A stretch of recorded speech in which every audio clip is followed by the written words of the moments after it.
Es decir, se ha denominado precisamente en este término. Recordémonos que parte del idioma precisamente del derecho es precisamente porque viene del latín. Entonces, el argumento a simili y ad simili de la analogía jurídica es precisamente el punto de estudio de esta última clase. Ulrich Klum y Alejandro Fender, ambos estudiados por Eduardo García Maínez, analizan el argumento indicado en la lógica general. El primer pensador manifiesta que las doctrinas clásicas coinciden en que, 1. El razonamiento significado en el argumento analógico es mediato porque la conclusión se deriva de al menos dos premisas. La inferencia es de lo particular a lo particular y de lo general a lo general, no como se ha visto en los principios y en los métodos deductivo e inductivo. Y la conclusión es un juicio de carácter problemático, ¿verdad? Y el segundo autor, analizado por el jurista mexicano, expresa que el esquema del razonamiento representado en el argumento analógico es premisa mayor. Q es P, premisa menor. S es análogo a Q. Conclusión S es P. Y para que sea concluyente dicho raciocinio han de concurrir las siguientes condiciones. Es decir, acá lo que va a tratar de explicarnos Eduardo García Maínez es precisamente esa analogía en que van a existir precisamente con relación a estos argumentos. La semejanza entre S y Q debe de descansar en un elemento común, que es M, que sirve de razón suficiente del ser de P y de Q. La analogía de S con Q debe de derivar del ser M de S, y en S no debe de existir ningún elemento que impida que su ser M traiga consigo su ser P, utilizando precisamente, recordemos que Eduardo García Maínez precisamente utiliza muchas fórmulas, ¿verdad? Y que entonces es la forma de hacer esa relación análoga precisamente en cada una de las premisas planteadas. Manuel Atiesa, Villar Pala, sí, y Victoria Utirralde Sesma, siguiendo a Charles Perelman, afirman que el argumento asimile ad simile en el derecho es esencialmente jurídico. Es decir, estamos frente precisamente a silogismos jurídicos.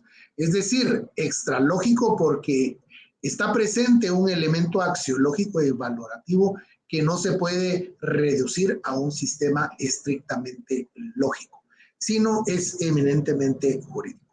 Por su parte, Eduardo García Maínez, en su teoría, me disculpo ahí por el teclazo de García, por favor, en su teoría del argumentum asimile ad simile de la lógica jurídica, coinciden con la postura de los últimos filósofos del derecho, porque afirman que, 1, el raciocinio significado se ajusta al esquema. Es decir, si un hecho A cumple con los supuestos de A, B, C y D, su realización produce la consecuencia jurídica. C. 2. El hecho imprevisto A se dan de las notas A, B, C y E. Solo las tres primeras son análogas con el hecho previsto en A. Y existe la misma razón jurídica para resolverlos de la igual forma. Y 3, se enlazan al hecho imprevisto, a la consecuencia jurídica de C. Consiste entonces, pues, en atribuir a situaciones parcialmente iguales la prevista y a la no prevista las consecuencias indicadas en la norma aplicables al caso concreto, lo que equivale a formular una nueva regla, cuya disposición jurídica es idéntica a la de aquel precepto legal, pero cuyos supuestos son solo semejantes. La inferencia no es de lo particular a lo particular o de lo general a lo general, como anteriormente lo establece el autor, sino que trata de la búsqueda y formulación de un principio más general que los de la institución correspondiente, implícito en el que rige en cada caso regulado expresa. Dicho principio con el cual culmina la faena integradora del juzgador es una norma o modalidad apodíctica, o sea, no problemática, con la validez de los preceptos formulados por el órgano legislativo. Y el tercero, que es el empleo del argumento, supone la valoración anterior a la de las situaciones del hecho, o sea, la prevista y la imprevista, a la decisión que ambas deben de producir las mismas consecuencias. Es un problema axiológico que implica un juicio de valor, porque hay precisamente esa interrelación axiológica. Se estima correctamente la última postura, porque el argumento ad simile, no se agota en aspectos puramente lógicos, los cuales evidencian que el empleo de dicho argumento resulta otro juicio jurídico distinto, que tiene por hipótesis los caracteres fundamentales del hecho imprevisto y por disposición jurídica la contenida en el precepto del derecho, cuyo supuesto norma situaciones análogas a las no reguladas, ¿verdad? Y es que lo que sucede es que por eso es que se utiliza esta analogía precisamente, porque como venimos del tema del silogismo y de las lagunas, que fue la última clase vista, ¿verdad? Entonces es precisamente lo que trata de establecer Eduardo García Márquez. Pero más que una simple operación lógica, es necesario valerse de juicios de valor para establecer que ambos tipos de hechos, el previsto y el imprevisto, se deben de resolver de la misma manera. Ejemplo, o verbigracia, una compraventa por medios electrónicos no está regulada en el ordenamiento jurídico guatemalteco.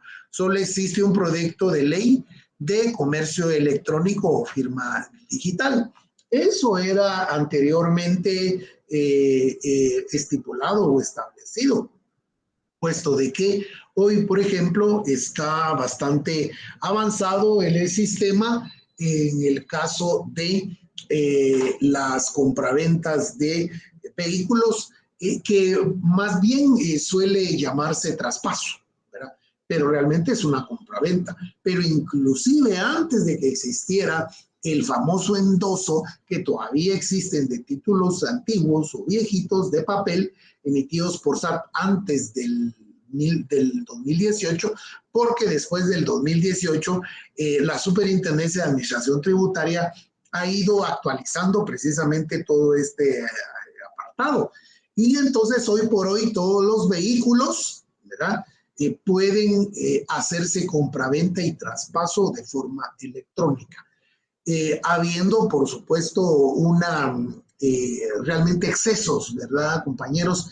Yo sí les quiero comentar y les quiero compartir lo que sucede en la vida real y qué es lo que está pasando.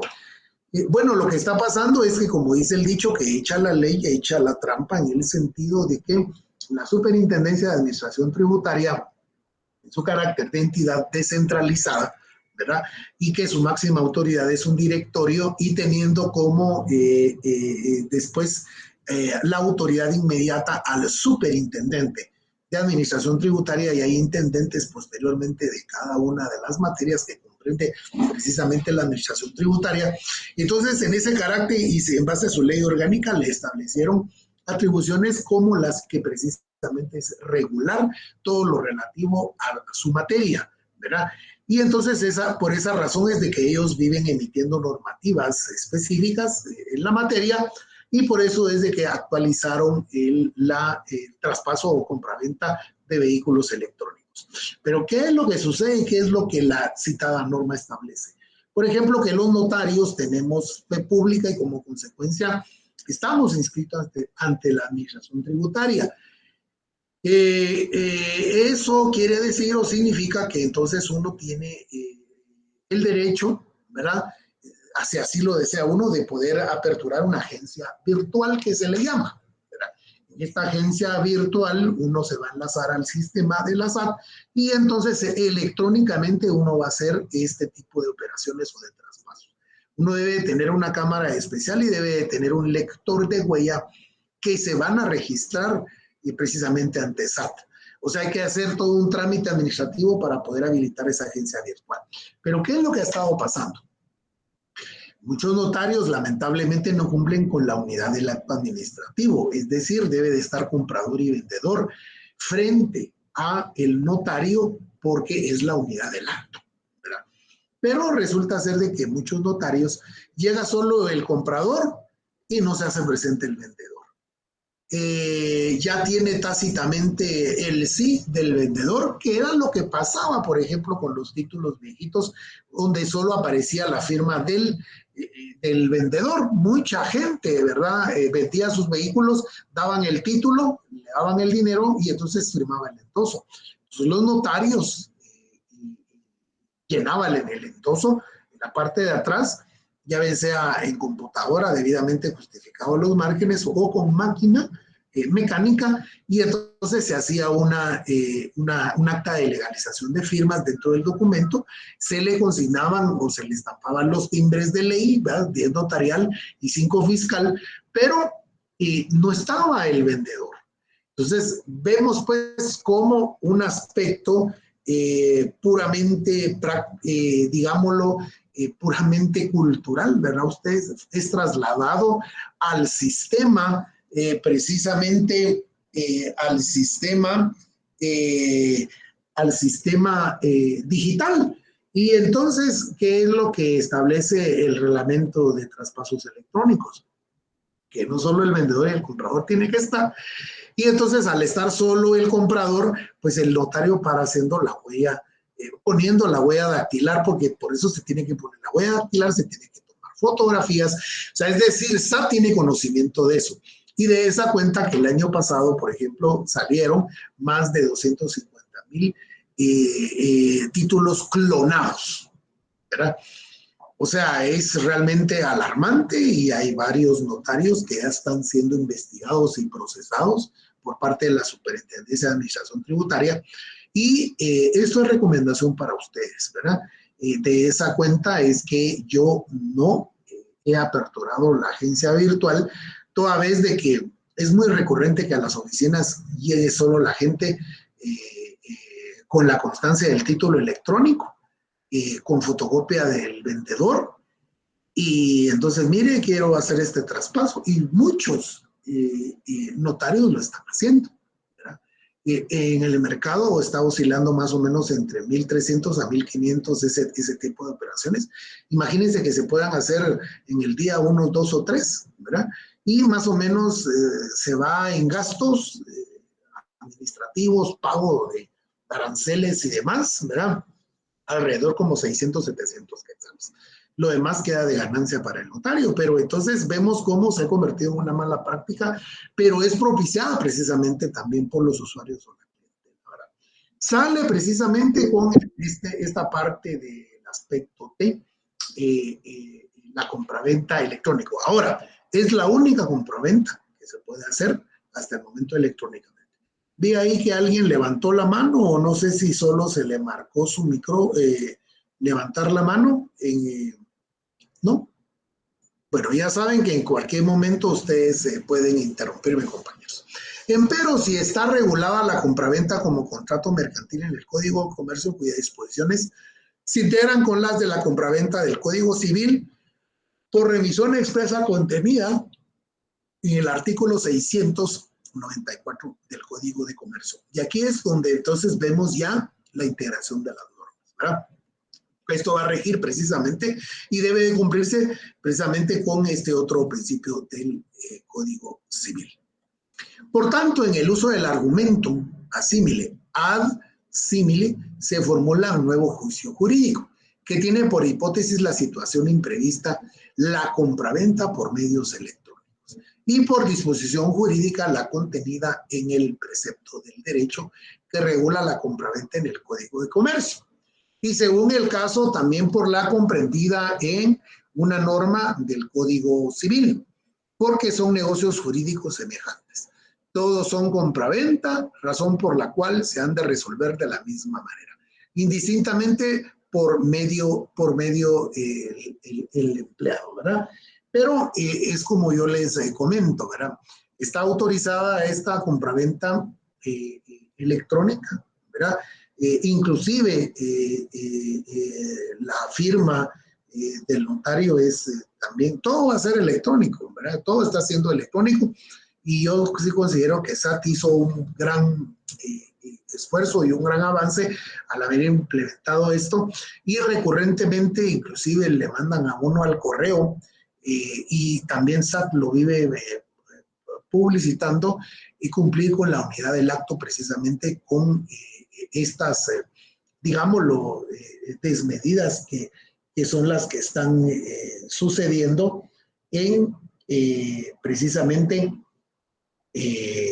están sucediendo en la actualidad. Muy bien. Argumento a mayore ad minus respecto a la estructura del argumento. El filósofo guatemalteco cuyos estudios corporativos se exponen afirma, ¿verdad? Este es otro criterio, el argumentum a mayore ad minus, ¿verdad? De mayor a menor. Y establece que Ulrich Klum, George Kalinowski y L. de Gortari sostienen que la estructura del raciocinio aludido en el argumento a mayore ad minus de la lógica jurídica es reducible a alguna de las formas lógicas de la lógica clásica, ya que dichos pensadores indican, recordémonos antes de continuar, que esto deviene precisamente de la lógica clásica para implementar una lógica jurídica. Uno, el primero, que es análogo al lado del razonamiento por subalternación de la lógica tradicional, un tipo de raciocinio inmediato, ya que de la validez del juicio universal se concluye la del particular. El esquema sería todos los S son P, propósito subalterno. Algunos S son P, propósito subalternata, ¿verdad? Denominados así para la distinción. Tal representación con el uso de la lógica moderna se simbolizaría de la siguiente manera. X, Vx es igual a Rx igual a Ex, Vx igual a Rx, el cual se lee si por todo el hecho se realiza el supuesto jurídico, entonces produce la consecuencia R, por lo que hay cuando menos un hecho X del que puede decirse que sí cumple el supuesto jurídico B. Entonces, produce las consecuencias jurídicas R. El ejemplo verbigracia sería del juicio universal referido en el precepto. Si están libres de castigo aquellos participantes en una conjura contra la vida o casos parecidos de corporación, si dan autoridades o amenazado aviso a tiempo. De modo que puede ser evitado tal atentado. Se infiere de mayor a menor la validez del particular aludido en la proposición del derecho. Estarán libres de castigo aquellos participantes en una conjura contra la vida o casos parecidos de cooperación si estorban la realización del hecho. Es decir, ha llegado al punto de llevar precisamente a la fórmula, precisamente este juicio de argumento, ¿verdad? Para después despejarlo. Por supuesto esto es referencial únicamente porque no se crean, no se los voy a preguntar, mucho menos esto, ni las fórmulas durante el examen, sino es puramente referencial, es con aspectos académicos. El segundo, George Kalinowski, determina que el argumento a mayore ad minus consiste en el tenor del ordenamiento o permitido, de manera implícita que se haga algo menor o de que está ordenado o permitido expresamente. Menor en cuanto a menos eficaz, no menor de cantidad, el cual se formula en un silogismo normativo que se simboliza con auxilio de la lógica de clases así. Si todo sujeto de la clase X puede ejecutar cualquier acción a la de la clase A y toda acción de la clase B pertenece a la clase A, entonces cualquier sujeto de la clase X puede ejecutar cualquier acción de la clase B. Por ejemplo, premisa mayor. Se permite divulgar en forma que en el mejor de los casos sea tan eficaz como la impresa en las actas verídicas de las sesiones del Parlamento. La premisa menor, la divulgación oral de las actas verídicas de las sesiones del Parlamento, es el mejor de los casos, tan eficaz como la impresa. La conclusión sería, se permite divulgar oralmente las actas verídicas de las sesiones del Parlamento. Vemos cómo aquí entonces ya es mucho más grande y extenso el silogismo y el razonamiento o el argumento en este caso, ¿verdad? Porque obviamente se está refiriendo a argumentos, ¿verdad? Y argumentos precisamente o a razonamientos analógicos, ¿verdad? El tercero, que la estructura del argumento en consideración es la de un razonamiento problemático deductivo que consiste en tener por ordenado o permitido de manera implícita el que se haga algo menos eficaz de lo que está ordenado o permitido expresamente. Tadeo Kotarbinsky y Charles Perelman, por el contrario, establecen que el argumentum a maiore ad minus es extra o cuasi lógico. El primero entiende por el argumento en cuestión, el cual emplea constantes extralógicas que si la ley permite un acto que presenta un inconveniente con una extensión o en intensiva grande, permite cualquier otro que presente el mismo inconveniente con menor extensión o intensidad. Y el segundo pensador lo denomina cuasi lógico, porque solo persuade en la medida en que es posible compararlos a los dos de carácter matemático, los cuales aluden a la relación entre todo el uno y el par. Esto acá es una relación precisamente matemática y es una relación precisamente de criterio, ¿verdad? Una relación de criterio y de matemática. Eduardo García Maínez está de acuerdo con la última postura porque para este pensador el argumentum a maiore ad minus coincide con el de la analogía y consiste en determinar previa valoración de ambas situaciones. Si una misma disposición jurídica, la del precepto del derecho aplicable a la situación jurídica prevista, se ha de aplicar a la imprevista, con la diferencia de que en el empleo del argumento objeto de estudio, el juzgador ha de estimar que las razones para atribuir a esos hechos consecuencias jurídicas iguales son distintas, porque una es a mayor, pero no iguales como es en la analogía, y en esa medida es capaz de fundar la igualdad de trato en las circunstancias, ¿verdad? Aquí no es utilizada la analogía, sino es utilizado el argumento. Y vemos cómo es de suma importancia precisamente para el juzgador tener bien claro esto, sobre todo para el tipo de resoluciones o sentencias que posteriormente va a emitir.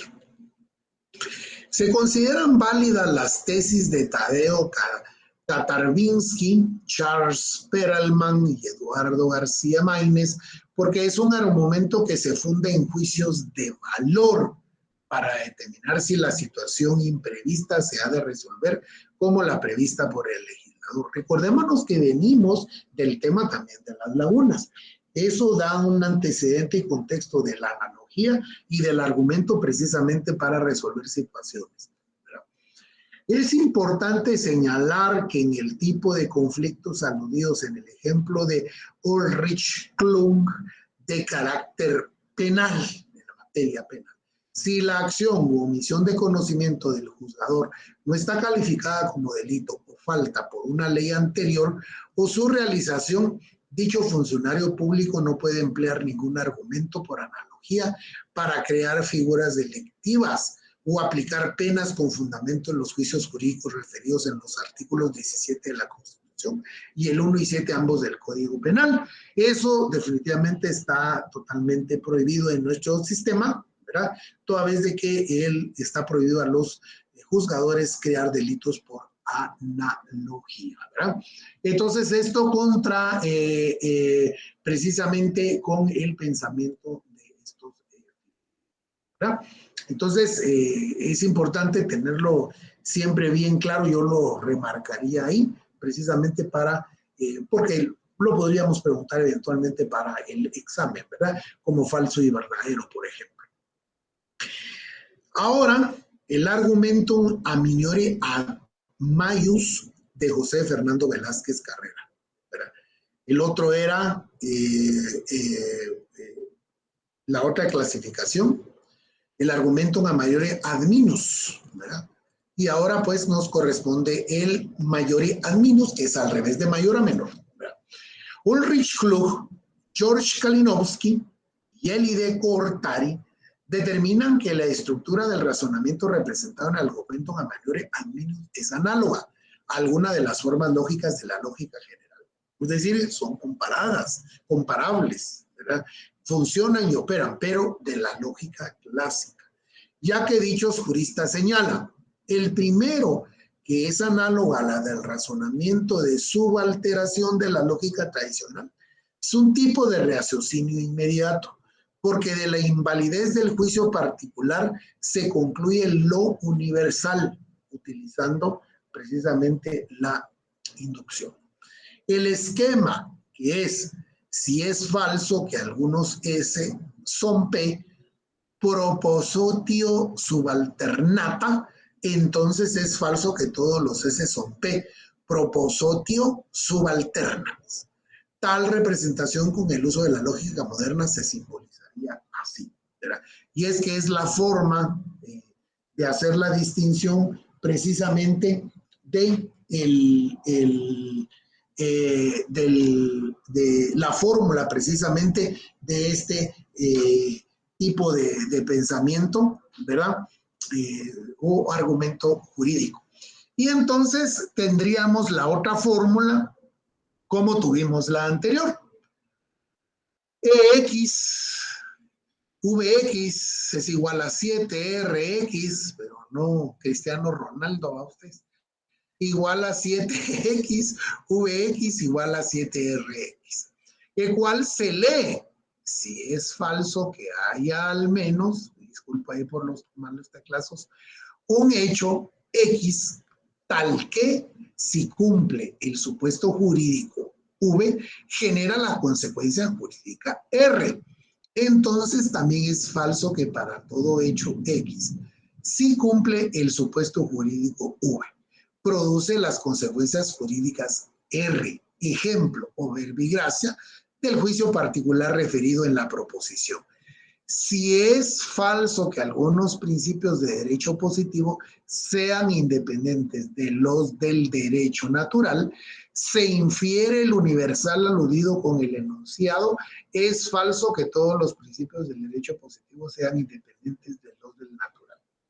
Seguimos entonces con el criterio de que son extensos precisamente los argumentos para hacer ejemplificado el silogismo.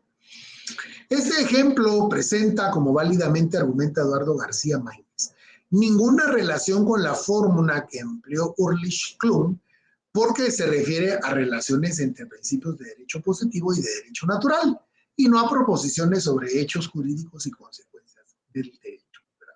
Refiriéndose precisamente a la naturaleza de estos tipos de derecho. El segundo, George Kalinowski, establece que el argumentum a minore ad maius consiste en reconocer como prohibido implícitamente que se haga algo de más de lo que está prohibido explícitamente, cuya estructura es la del silogismo normativo que se simboliza con el auxilio de la lógica de clases. Así, si todo sujeto de la clase X debe abstenerse de toda acción de la clase A y toda la acción de la clase B pertenece a la clase A, entonces todo sujeto de la clase X debe abstenerse de toda acción de la clase B. Verbigracia, las premisas mayor, disculpo ahí esos unos, ¿verdad? Son M's. Se prohíbe maltratar el prado en forma tan eficaz como pisar. Premisa menor, arrancar el césped es maltratar el prado en forma al menos tan eficaz como pisarlo. Conclusión, se prohíbe arrancar el césped. Es decir, acá entonces, como vemos el silogismo, precisamente, va de forma menor a mayor en cuanto a la consideración de los objetos a los que se está refiriendo. El tercero, que la estructura del argumento en cuestión es de un razonamiento problemático inductivo, ¿verdad?, que consiste en tener por prohibido implícitamente que se haga algo más eficaz de lo que está prohibido expresamente, ¿verdad? Esto sería como precisamente en un tercer criterio, una tercera precisamente opción. Eduardo García Maínez sostiene que el argumentum a minore adminio es esencialmente jurídico o paralógico. En efecto, para este pensador, dicho argumento también coincide con el de la analogía, ya que consiste en determinar previa valoración de ambas situaciones. Si una misma disposición jurídica, la del precepto del derecho aplicable a la situación jurídica prevista, se ha de aplicar a la imprevista, con la diferencia de que en el empleo del argumento objeto de estudio, el juzgador ha de estimar las razones para atribuir a esos hechos o consecuencias jurídicas iguales son distintas, porque una es menor peso y esa medida es capaz de fundar la igualdad del trato entre las circunstancias, ¿verdad? Nótese acá la distinción que de menor medida, ¿verdad?, o sea, de capacidad, ¿verdad?, no de tamaño. Como los argumentos anteriores, se valora correcta la posición del jurista mexicano porque el empleo de la lógica no es suficiente para resolver problemas en que falta la ley, porque ha de regir un juicio de valor como fundamento de la decisión de aplicar la disposición jurídica de un juicio jurídico, cuyos supuestos es semejante al hecho no previsto. Y entonces, después de tener precisamente los argumentos de mayor a menor y de menor a mayor, entonces llegamos y aterrizamos al último, que va a ser el argumento a contrario. Este es el único argumento del cual no existe divergencia respecto a la estructura del raciocinio que significa, ya que, como afirma José Fernando Velázquez Carrera, tanto Eduardo García Maínez como Ulrich Klum coinciden en que tienen la estructura lógica análoga al razonamiento por inversión de la lógica clásica.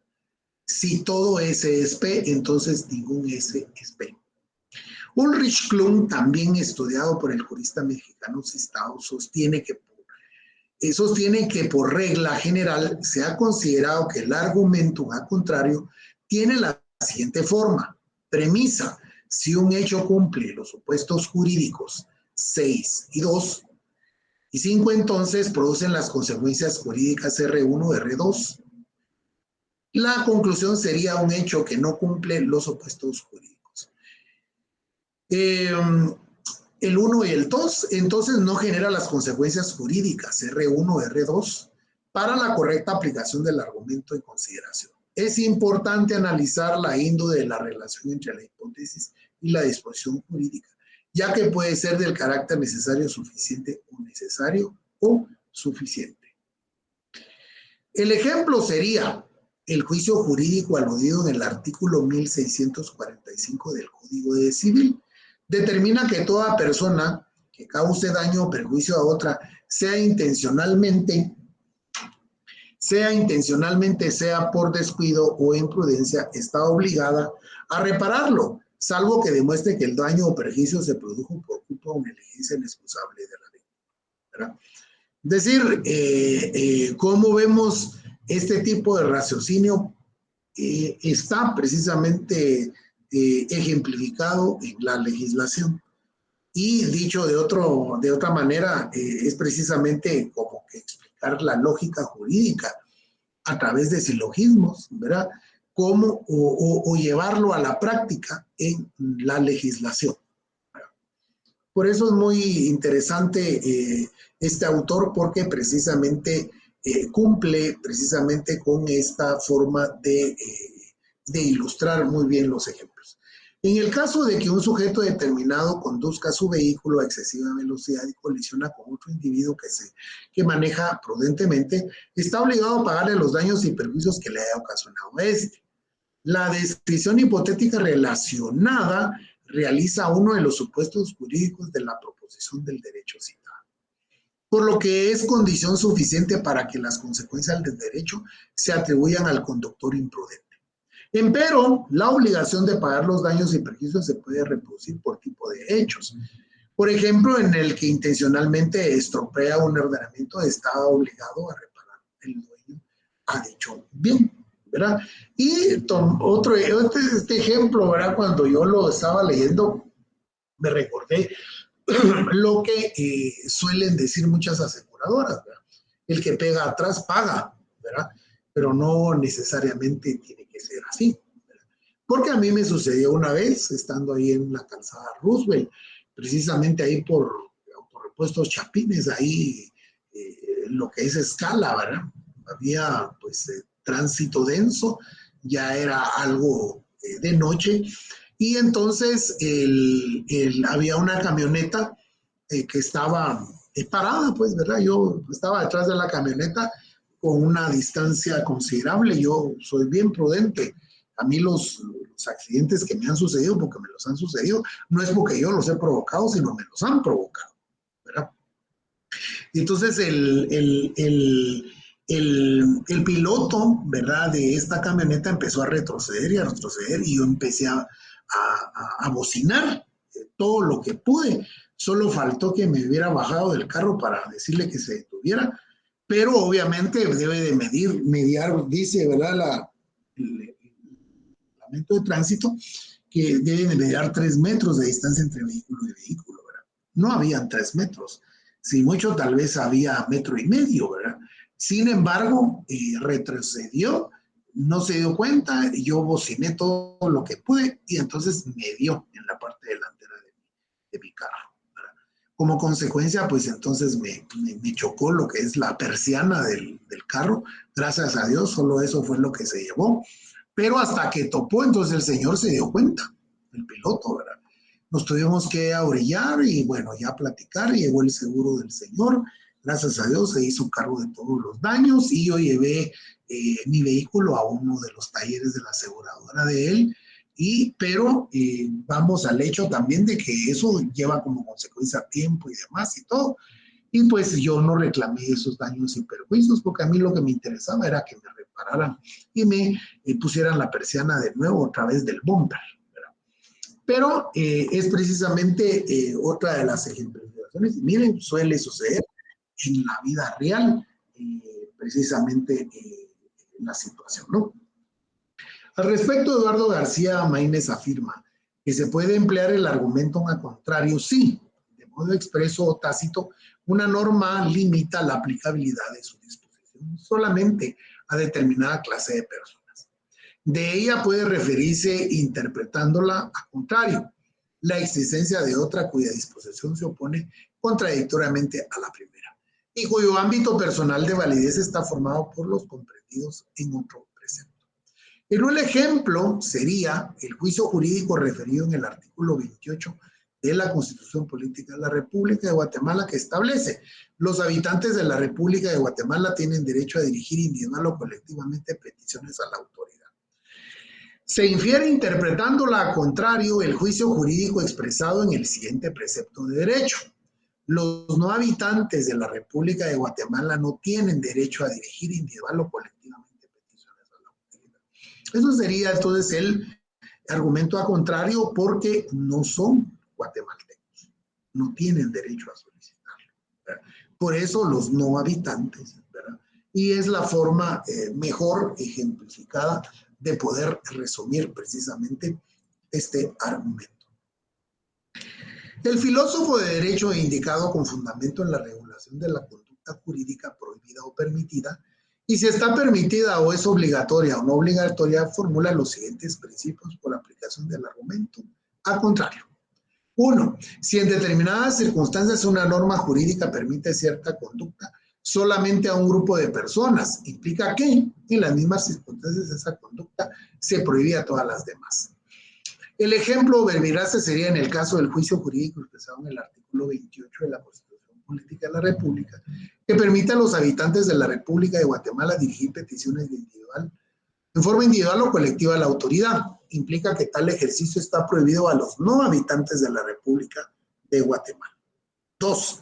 Si en determinadas circunstancias un precepto de derecho prohíbe cierta conducta solamente a un grupo de personas, implica que en las mismas circunstancias esa conducta se permite a todos los demás. Por ejemplo, el juicio jurídico manifestado en el artículo 34 del Código de Trabajo prohíbe celebrar contratos con trabajadores guatemaltecos para la prestación de servicios de ejecución de obras fuera del interior de la República, sin permiso previo del Ministerio de Trabajo y Previsión Social. Se infiere el juicio jurídico representado en la siguiente norma de derecho, que permite celebrar contrato con trabajadores guatemaltecos para la prestación de servicios o ejecución de obras fuera del territorio de la República, con permiso previo del Ministerio de Trabajo y Previsión Social, que sería otro de los ejemplos al hablar del derecho del trabajo. Si en determinadas circunstancias una proposición jurídica ordena cierta conducta solamente a un grupo de personas, implica que en iguales circunstancias esa conducta se permite a todos los demás.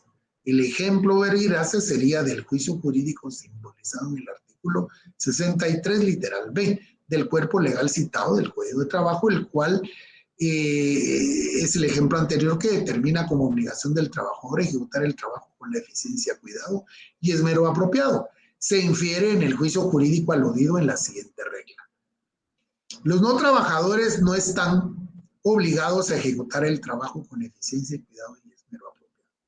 Por hacer didáctico el ejemplo. Si en determinadas circunstancias una norma de derecho permite solamente a un grupo de personas optar entre la ejecución y la omisión de un cierto acto, implica que en las mismas circunstancias de las demás no tienen tal derecho. Por ejemplo, el juicio jurídico contenido en el artículo 5 de la Constitución Política, cuya interpretación correcta se expresó al explicar el principio lógico jurídico y de identidad, y que establece el derecho que tiene la persona de hacer lo que la ley no prohíbe. Se infiere el juicio jurídico inferido en el precepto del derecho.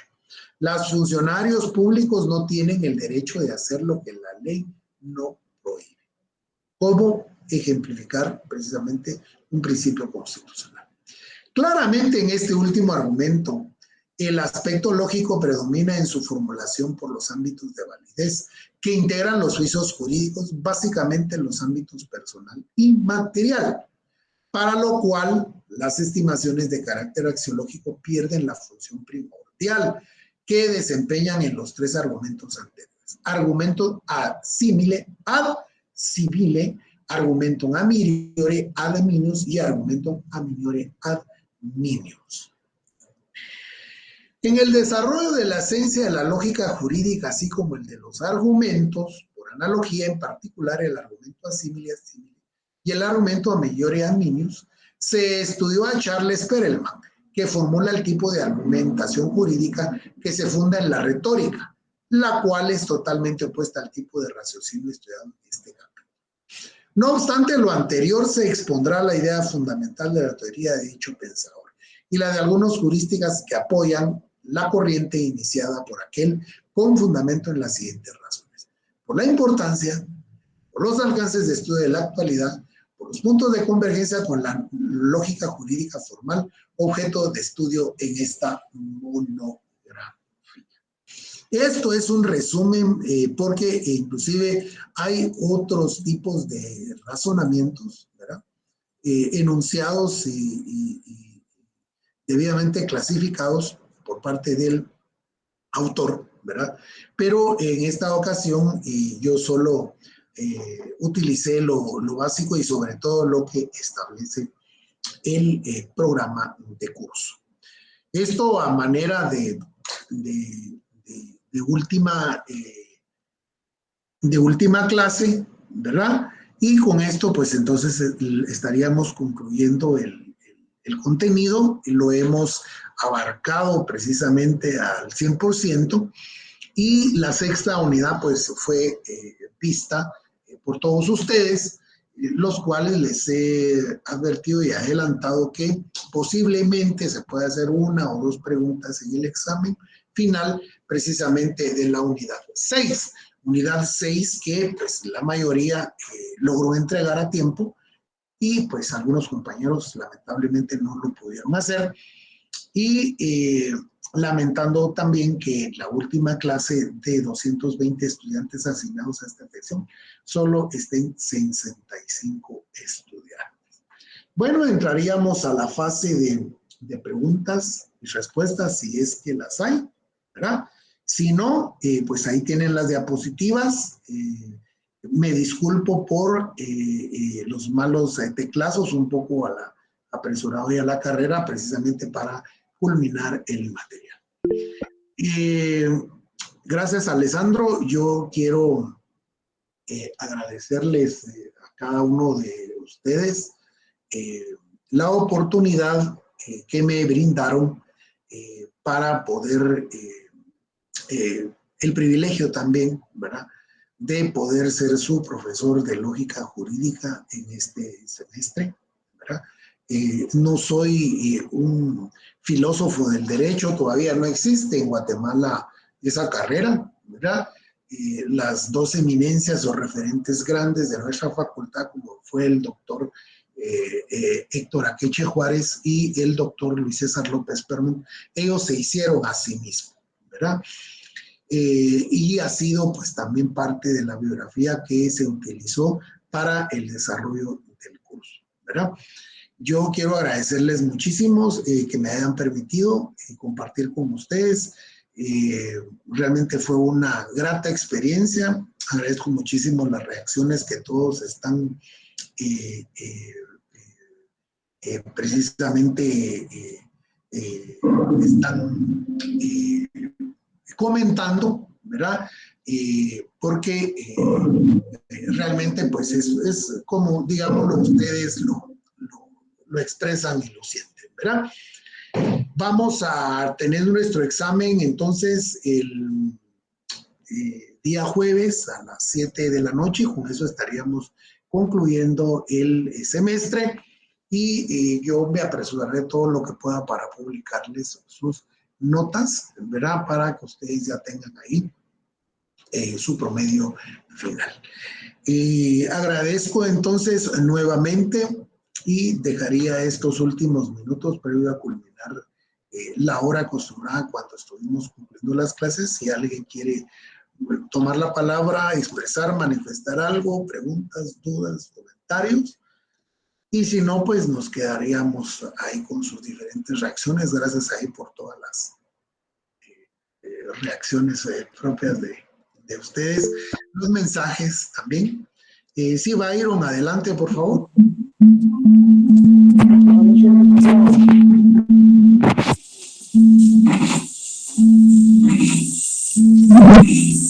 Byron, no se le escucha. Buenas noches, Eli, perdone, que tenía una interferencia ahí. No, primero pues agradecerle, Eli, el tiempo. La verdad, como dicen los compañeros, este curso creo que fue interesante, pues cada una de las cátedras que usted nos impartió, pues que fueron importantes. Muy paciente, la verdad, un colaborador con nosotros.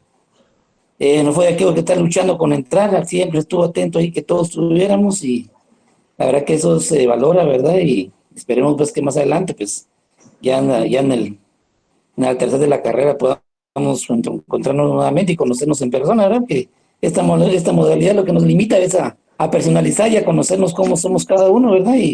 Pero creo pues que el aprendizaje ya queda en nosotros. Obviamente usted nos proporciona las herramientas, y ahora pues a darle con ganas y que este semestre pues se cierre con todo, ¿verdad? Y de antemano, gracias, Lee, que esperemos algún día conocerle y poderle saludar en persona, ¿eh? Gracias, Byron. Fíjese que sí, ha sido digamos, como de los aspectos negativos el hecho de no podernos conocer personalmente, estrecharnos las manos, ¿verdad? Pero por eso es de que enciendo la cámara para que no se le olvide mi cara, y los vamos a saludar por algún momento, en algún momento, como usted comenta, ¿verdad? Por ahí. Regularmente en el segundo semestre me nombran para impartir el curso de Derecho Procesal Administrativo en el octavo semestre, y pues allá los estaré esperando si es que Dios así lo decide, y la honorable Junta Directiva también lo permite al nombrarme. Yo sí quiero expresar mi profundo agradecimiento al señor decano y a la Junta Directiva que me nombraron para poder compartir con ustedes este semestre en este curso de por más interesante de lógica jurídica. Le agradezco muchísimo, Byron Diegues. Byron Romilio Ortiz, adelante, por favor. Buenas noches, Lick. No sé si me escucha. Sí, se le escucha muy bien. Solo darle las gracias por todos los conocimientos impartidos y que ha sido muy importante para el aprendizaje de nosotros, ma.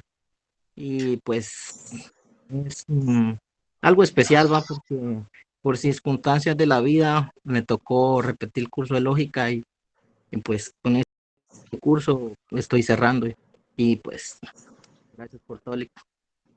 Excelente, Byron. Creo yo que así nos ha tocado a muchos en su momento en la facultad. Mire qué interesante su historia, porque ya con esto él está cerrando pensum de estudios. Qué bonito, lo felicito. Excelente, a darle ahora con ánimo a la práctica, si es que la tiene pendiente, o a los privados, ¿verdad?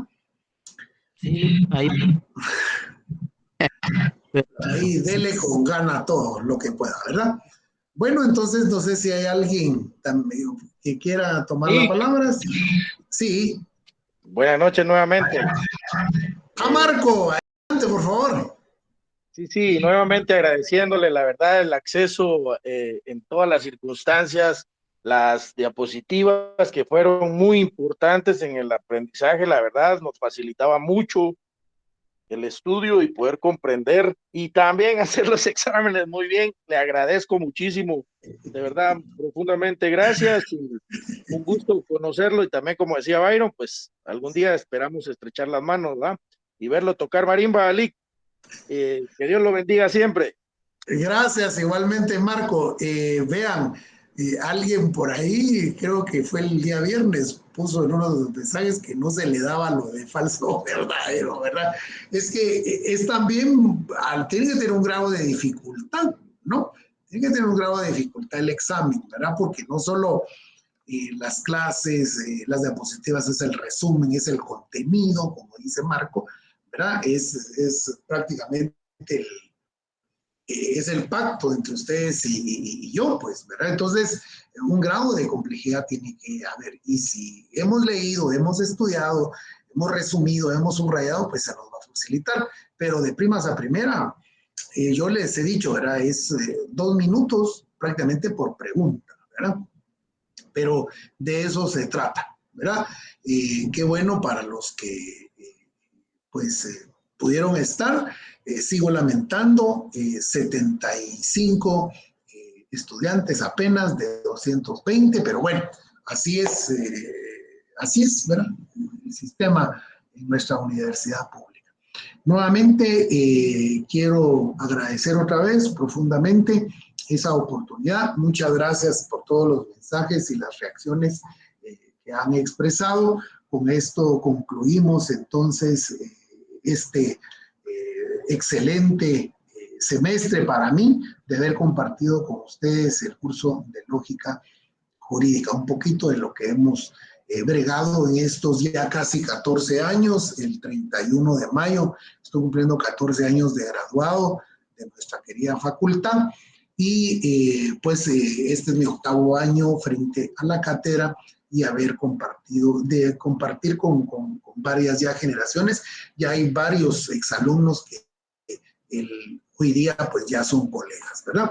Espero también verlos a ustedes como colegas algún día, ¿verdad? Les deseo toda clase de éxitos sus exámenes. Dios los bendiga a ustedes y a sus familias, bendiga sus trabajos y bendiga sus estudios. Entonces hasta una próxima. Muchas gracias.